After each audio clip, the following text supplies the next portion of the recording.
Good morning student. अब हम लोग आगे का एक्सरसाइज देखते हैं। अभी तक 83 तक हो गया, अब 84 देखते हैं। किसी संख्या को 119 से भाग देने पर 19 शेष बचता है, तो इसी संख्या को 17 से भाग देने पर क्या होगा। तो संख्या बराबर क्या होगा। तो संख्या है ये, भाग देने पर माने भाजक दिया हुआ है। तो मान लिया कि संख्या को 119 से भाग देने पर भागफल के और शेषफल दिया हुआ है, शेषफल 19 बचता है। तो हम जानते हैं संख्या बराबर हो जाएगा, संख्या बराबर हो जाएगा भाज्य गुने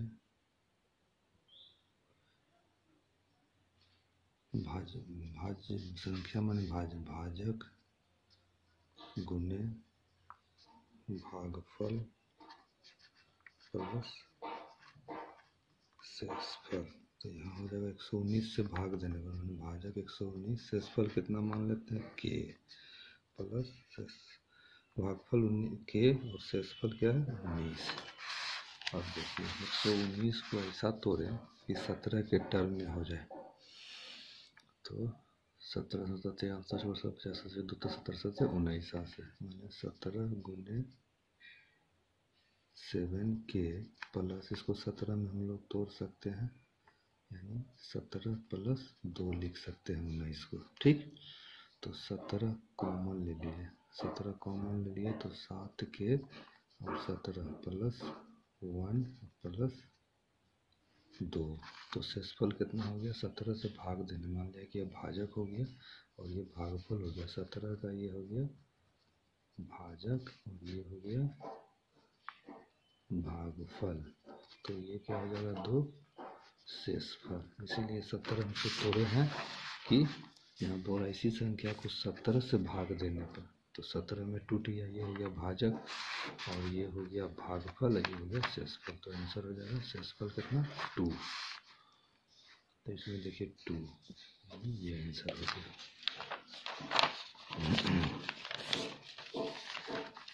अब देखिए निम्नलिखित में से कितनी संख्या 132 से विभक्त है। तो 132 को हम लोग लिख सकते हैं 11 गुने 4 गुने 11 चौक 44, 44 में 3 से गुजरती है 12 के 2 हाथ में गुने 3। तो जो संख्या इसमें से जो भी संख्या 11 से 4 से और 3 से विभक्त होगा तो वो 132 से भी विभक्त होगा। अब देखिए 264, 11 से 4 2 6, 11 से विभक्त है, 4 से भी विभक्त है, 2 अंक देख लीजिए, इकाई दहाई 64 4 से विभक्त है, 16 चौका 64 हाँ विभक्त है, तो ये संख्या होगा।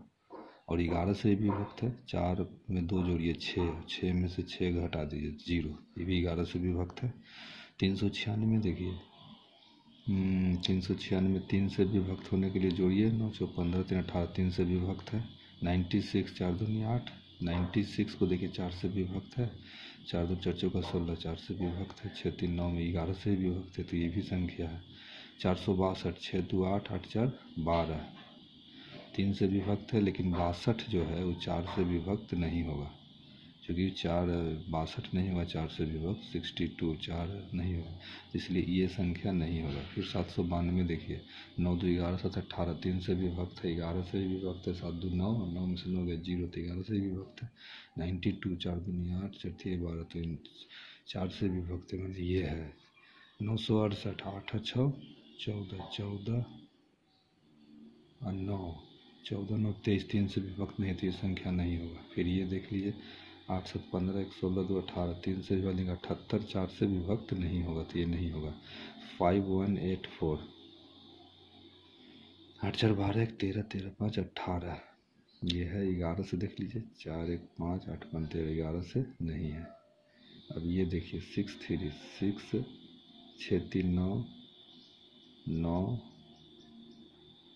9 3 12 6 18, तो ये 3 से है 36 है, तो 9 चौका 36 विभक्त है। 11 से देख लीजिए 6 3 9 6 3 9 11 से विभक्त है।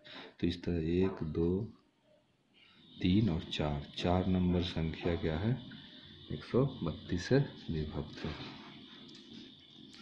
देखिए 86, किसी संख्या को लगातार क्रमशः 3 और 5, किसी संख्या को लगातार क्रमशः 3 और 5 से भाग देने पर, लगातार देना है तो 2 तथा 1 शेष बचता है। तो इसी संख्या को 15 से भाग देने पर, तो लगातार किसी संख्या को लगातार, मान लिया कि हम संख्या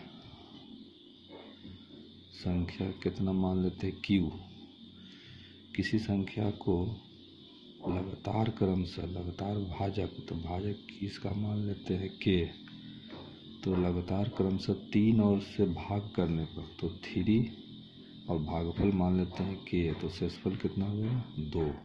फिर बोलता है कि K को भाग देने पर, K को 5 से भाग देने पर, तो 5 गुने M मान लीजिए प्लस 1 बचता है। तो 1 बचता, तो इसमें 15 से भाग देने पर, अब देखिए 3K, अब इसमें एक नंबर में फ्रॉम इक्वेशन 1, तो 3K प्लस 2, K की जगह हम रख दें 5M plus 1, 3 5M plus 1 plus 2, इसको ऐसे भी लिख सकते हैं 15M प्लस 3 प्लस 2, इसको ऐसे भी लिख सकते हैं 15M प्लस 5। तो ये हो गया भाजक, ये हो गया भाजक, ये हो गया भागफल, और ये हो गया शेषफल। तो 15 से भाग देने पर शेष क्या बचेगा, तो 5 बचेगा, इसलिए 86 आंसर है।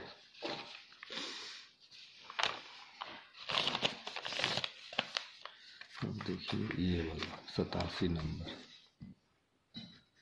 एक ऐसी संख्या जो एक ही अंक को 6 बार लिखने से बनती है। जैसे 6 बार 1 लिख दिया, 1 2 3 4 5 6, फिर 6 बार ये लिख दिया 2 2 3, इसी तरह 3 6 बार लिख देगा, तो 6 अंकों ऐसे निम्न संख्या किससे सदैव विभाजित